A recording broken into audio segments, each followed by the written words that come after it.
আসসালামু আলাইকুম রহমতুল্লাহ। আজকে আমি আলোচনা করব এমপিভুক্ত শিক্ষকদের যে করুণ অবস্থা, অর্থাৎ স্ট্রাগল লাইফ, তারা যে স্ট্রাগল করে, আজকে সে বিষয় নিয়ে আলোচনা করব। আজকে আমি জাতির কাছে প্রশ্ন থাকবে এবং আমাদের যে মাননীয় প্রধান উপদেষ্টার কাছে প্রশ্ন থাকবে, আমাদের যে শিক্ষা উপদেষ্টা ওয়াহিদুদ্দিন স্যারের কাছে প্রশ্ন থাকবে, আমাদের যে সমন্বয়ক যারা এই 5ই আগস্ট যে স্বাধীনতা অর্জন করেছে, তারা যে অক্লান্ত পরিশ্রম করে এবং সকলকে সমন্বিত করে এবং সকল জনতাকে একত্রে মাঠে নামিয়ে স্বৈরশাসককে পতন করেছে, তাদের কাছে আমার প্রশ্ন থাকবে। আপনাদের অনেকেই হয়তো জানেন না যে একজন এমপিভুক্ত শিক্ষা প্রতিষ্ঠানের শিক্ষক কত টাকা বেতন পায় এবং তারা কিভাবে বাসা ভাড়া দিয়ে থাকে। আজকে আমি সেই বিষয়টি নিয়ে আপনাদের সামনে আলোচনা করব। আমার ভিডিওটি যদি আপনারা দেখে থাকেন, অবশ্যই সেটার একটা প্রতিফলন আপনারা ঘটাবেন, সেই প্রত্যাশা আমি করছি। এবং আপনাদের কাছে জাতির অনেক প্রত্যাশা।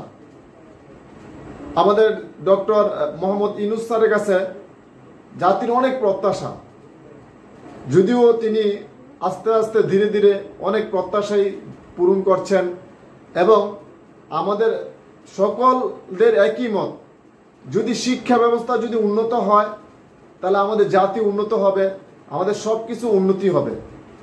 আর শিক্ষা যদি উন্নত হবে তখনই যখন ভালো শিক্ষক নিয়োগ করা হয়।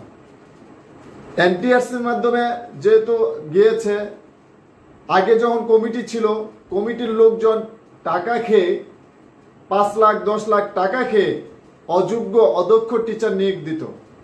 কিন্তু বর্তমানে যখন এনটিআরসির মাধ্যমে নিয়োগ গিয়েছে, তো সেখান থেকে দেখা যাচ্ছে যে অনেক যোগ্য লোকেই টিচিং এর দিকে অগ্রসর হচ্ছে, কিন্তু যখনই বেতন কাঠামো দেখে তখনই এখান থেকে সরে যায়।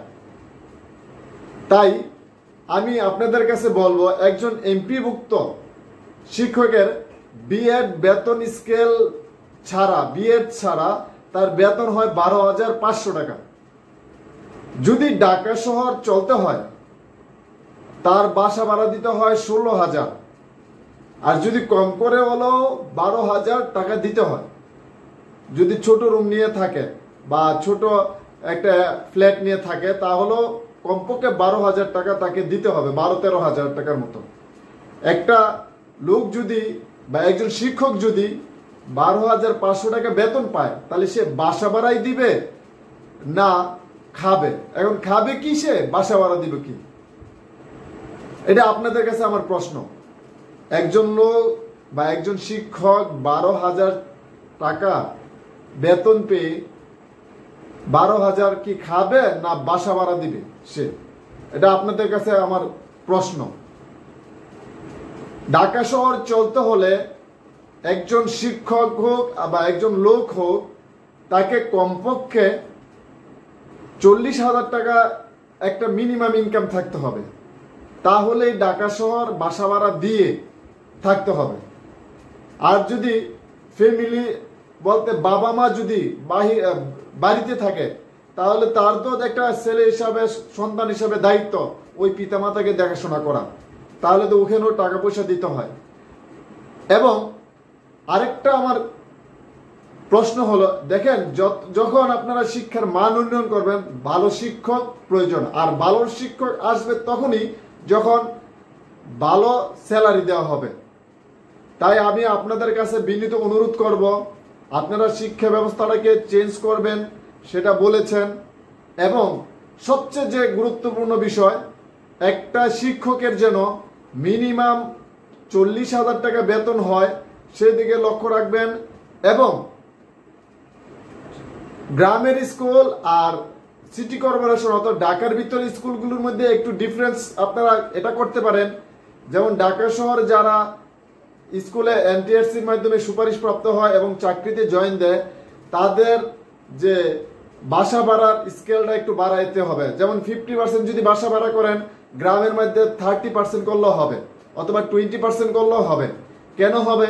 কারণ গ্রামের মধ্যে বাসা ভাড়া কম। যেমন আমি একটা দাউদকান্দি উপজেলার ভিতরে গৌরীপুর একটি ইউনিয়ন আছে। ওই গৌরীপুর ইউনিয়নের মধ্যে যখন আমি বসবাস করি, তখন সেখানকার ভাড়া হলো 3 রুমের বাসা 6,500 টাকা।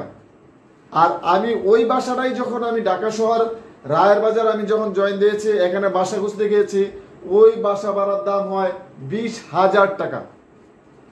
চিন্তা করা যায়, তাহলে আমি 12,500 টাকা দিয়ে কি আমি 20,000 টাকার ভাড়াতে থাকতে পারবো? তাই শিক্ষকদেরকে এত অবহেলিত রাখা হয়েছে। বিগত স্বৈরশাসক এতভাবে শিক্ষকদেরকে হেয় প্রতিপন্ন করেছে, তার টার্গেট ছিল এই জাতিটাকে ধ্বংস করে দেবে, এবং শিক্ষা যদি না হয় তাহলে ভারতের ওখান থেকে শিক্ষক আনবে এবং ভারতের ওরা ডোমিনেট করবে এবং বাংলাদেশকে একটা তাদের আওতায় নিয়ে যাবে এবং বাংলাদেশকে একটা পরাধীনতার শিকলে আবার বেঁধে দিবে। এটাই ছিল ইন্ডিয়ার দালালদের একটা চক্রান্ত, বা ইন্ডিয়ার চক্রান্তে ইন্ডিয়ার দালালরা কাজ করেছে। তা আলহামদুলিল্লাহ 5ই আগস্টের মধ্যে এই স্বৈরশাসক, এই দালাল, ইন্ডিয়ার দালালদেরকে আল্লাহ তাআলার অশেষ রহমতে ছাত্রদের মাধ্যমে আমাদের দেশটাকে পুনরায় স্বাধীনতা অর্জন করে দিয়েছে।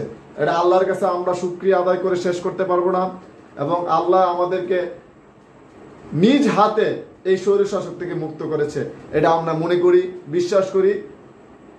তো সকলকে ধন্যবাদ, সকলকে আবারও অসংখ্য ধন্যবাদ জানিয়ে আমি আজকের ভিডিওটি শেষ করছি। আসসালামু আলাইকুম রহমতুল্লাহ।